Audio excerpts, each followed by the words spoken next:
രാജ്യത്ത് ഗാർഹിക ആവശ്യങ്ങൾക്കുള്ള പാചകവാതക സിലിണ്ടറിന് വീണ്ടും വില കൂട്ടി 29 രൂപ കൂട്ടിയെന്നാണ് വിവരം. ആഷ്മി താജ് ഇബ്രാഹിം കൂടി ചേരുന്നു. ആഷ്മി, ശരിക്കും ഈ യുദ്ധ സാഹചര്യവും മറ്റും ഉള്ളതുകൊണ്ട് തന്നെ നമുക്ക് ഒരുപാട് വിമർശിക്കാൻ കഴിയില്ലെങ്കിലും ഈ യുദ്ധം വീട്ടമ്മമാരുടെ അടുക്കളയിലേക്ക് ചെന്ന് കയറുകയാണ്.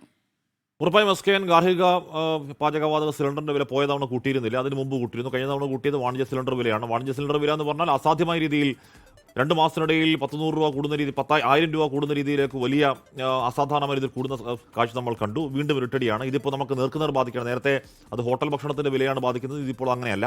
ഇത് അടുക്കളയിൽ നേരത്തെ എസ്കെൻ പറയുന്നത് പോലെ യുദ്ധം, അതിന്റെ കെടുതി, അതിന്റെ പ്രത്യാഘാതം അടുക്കളയിലേക്ക് വരുന്നു എന്ന് നമ്മൾ നേരത്തെ തിരിച്ചറിഞ്ഞതാണ്. അത് കുറച്ചുകൂടി രൂക്ഷമായി വരുന്നു.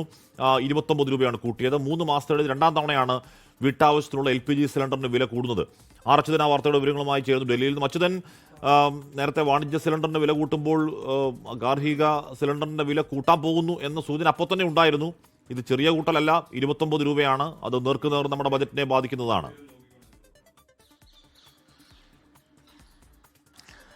തീർച്ചയായിട്ടും ആഷ്മി, അതായത് പെട്രോൾ, ഡീസൽ, വാണിജ്യ സിലിണ്ടർ വില വർധനവിന് പിന്നാലെയാണ് ഗാർഹിക സിലിണ്ടറിന്റെ വിലയും ഇന്നലെ അർദ്ധരാത്രിയോടുകൂടി വർദ്ധിപ്പിച്ചിരിക്കുന്നത്. 29 രൂപയുടെ ഒരു വർധനവാണ് ഉണ്ടായിരിക്കുന്നത്. ഡൽഹിയിലെ കണക്ക് പരിശോധിച്ചു കഴിഞ്ഞാൽ നേരത്തെ 913 രൂപയായിരുന്നു ഒരു ഗാർഹിക സിലിണ്ടറിനെങ്കിൽ ഇനി മുതൽ അത് 942 രൂപയായി ഉയർന്നു എന്നതാണ് പുതിയ വില വർധനവിൽ നിന്ന് വരുന്ന കണക്ക്. ഇതിനു മുൻപ് 60 രൂപയാണ് ഗാർഹിക സിലിണ്ടറിന് വർദ്ധിപ്പിച്ചിരുന്നത്. 3 മാസത്തിനിടെ ഇത് 2ാമത്തെ വർധനവാണ് ഗാർഹിക സിലിണ്ടറിന്റെ കാര്യത്തിൽ ഉണ്ടായിരിക്കുന്നത്. നേരത്തെ ഈ വാണിജ്യ സിലിണ്ടറിന്റെ വില അടിക്കടി ഉയർത്തിയിരുന്നു.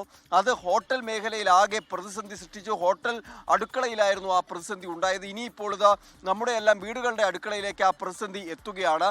പെട്രോൾ, ഡീസൽ വിലയും കഴിഞ്ഞ ദിവസങ്ങളിൽ വില വർദ്ധിപ്പിച്ച് ഏതാണ്ടത് 7 രൂപയ്ക്ക് മുകളിലാണ് ആ വില വർധനവ് ഉണ്ടായിരിക്കുന്നത്. പല മേഖലകൾ കേന്ദ്രീകരിച്ച്, പ്രത്യേകിച്ച് ഈ ഗതാഗത ചാർജ് അടക്കം ഉയർന്ന സാഹചര്യത്തിൽ സാധനങ്ങളുടെ വിലയിലും ആ വർധനവ് ഇപ്പോൾ പ്രതിഫലിക്കുന്നുണ്ട്. തൊട്ടു പിന്നാലെ ഈ ഗാർഹിക സിലിണ്ടറിന്റെ വിലയിലും ഈ വർധനവ് ഉണ്ടായിരിക്കുന്നു. എന്നാലും എണ്ണ കമ്പനികൾ അവർ അവകാശപ്പെടുന്നത് ഈ വില വർധനവ് ഉണ്ടായിട്ടും നഷ്ടത്തിലാണ് അവർ മുന്നോട്ട് പോയിക്കൊണ്ടിരിക്കുന്നത് എന്നുള്ളതാണ് എണ്ണ കമ്പനികളും പറയുന്നത്. ഇന്നലെ പ്രധാനമന്ത്രിയുടെ സാമ്പത്തിക ഉപദേശക സമിതി അംഗങ്ങളുമായി പ്രധാനമന്ത്രി നരേന്ദ്രമോദി ഒരു കൂടിക്കാഴ്ച നടത്തിയിരുന്നു, ഒരു യോഗം ചേർന്നിരുന്നു. ഒപ്പം ഈ രാജ്യത്തെ ഈ സാമ്പത്തിക വളർച്ച അത് ത്വരിതപ്പെടുത്തുന്നതുമായി ബന്ധപ്പെട്ടുള്ള ചർച്ചകൾ നടന്നിരുന്നു. പക്ഷേ എന്തായാലും ആ യോഗത്തിന് പിന്നാലെയാണ് ഇന്നലെ അർദ്ധരാത്രിയോടുകൂടി ഈ വിലവർധനവും ഉണ്ടായിരിക്കുന്നത്. പ്രതിപക്ഷം ഇതിനോടകം തന്നെ വലിയ വിമർശനങ്ങൾ ഈ വിലവർധനവിനെതിരെ കേന്ദ്രത്തിന് നേരെ ഉന്നയിക്കുന്നുണ്ട്. പ്രത്യേകിച്ച് ഇന്ധന വിലവർധനവ്, ഒപ്പം തന്നെ വാണിജ്യ സിലിണ്ടർ, ഇപ്പോൾ ഗാർഹിക സിലിണ്ടറിന്റെ വിലയും വർദ്ധിച്ചിരിക്കുകയാണ്.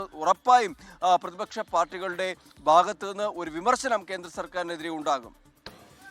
കേരളത്തിൽ 14.2 കിലോ സിലിണ്ടറിന്റെ വില 951 കടന്നു എന്നുള്ളതാണ്. ഇനി ഏതാനും രൂപയുടെ കഴിഞ്ഞാൽ ഗാർഹിക സിലിണ്ടറിന്റെ വില 1000 രൂപയിലേക്ക് എത്താൻ പോകുന്നുണ്ട്. 3 മാസത്തിനിടെ 2ാം തവണ പാചകവാതക വില വർദ്ധിപ്പിക്കുന്നു. വില വർധന ഇന്നു മുതൽ തന്നെ നിലവിൽ വരും എന്നാണ് അറിയാൻ കഴിയുന്നതും. മാർച്ചിലാണ് പാചകവാതകത്തിന് 60 രൂപ വില കൂട്ടിയത്. ഇതിപ്പോൾ ഗാർഹിക സിലിണ്ടറിന്റെ വില കൂട്ടുന്നുണ്ട്. പുതിയ നിരക്ക് പ്രകാരം 14.2 കിലോയുള്ള ഗ്യാസ് സിലിണ്ടറിന് 913 നിന്ന് 942 രൂപയായി ഉയരുന്നു. അങ്ങനെ ഗാർഹിക, വാണിജ്യ വ്യത്യാസമില്ലാതെ പാചകവാതക വില കുത്തനെ ഉയരുകയാണ്. നേരത്തെ എസ്കെൻ പറയുന്ന പോലെ ഇത് യുദ്ധത്തിന്റെ കെടുതി തന്നെയാണ്. പക്ഷേ യുദ്ധത്തിന്റെ കെടുതി എന്ന് പറയുമ്പോൾ പോലും അതിന്റെ ആഘാതം നേർക്കുനേർ ജനങ്ങളിലേക്ക് എത്താതിരിക്കാനുള്ള ബാധ്യത ഭരണകൂടങ്ങൾക്കുണ്ട്. അത് ആ ഭരണകൂടങ്ങൾ നിറവേറ്റണം എന്ന അഭ്യർത്ഥന. കാര്യം ഇനിയും യുദ്ധ പശ്ചാത്തലം തുടരുകയാണെങ്കിൽ, സാഹചര്യം തുടരുകയാണെങ്കിൽ വില കുത്തനെ റോക്കറ്റ് പോലെ മേപ്പോട്ട് ഉയരാനേ ഇടയുള്ളൂ. അത് മുഴുവൻ നമ്മുടെ തലയിലേക്ക് വന്നാൽ അടുക്കളകൾ കഷ്ടത്തിലാകും. എസ്കെൻ,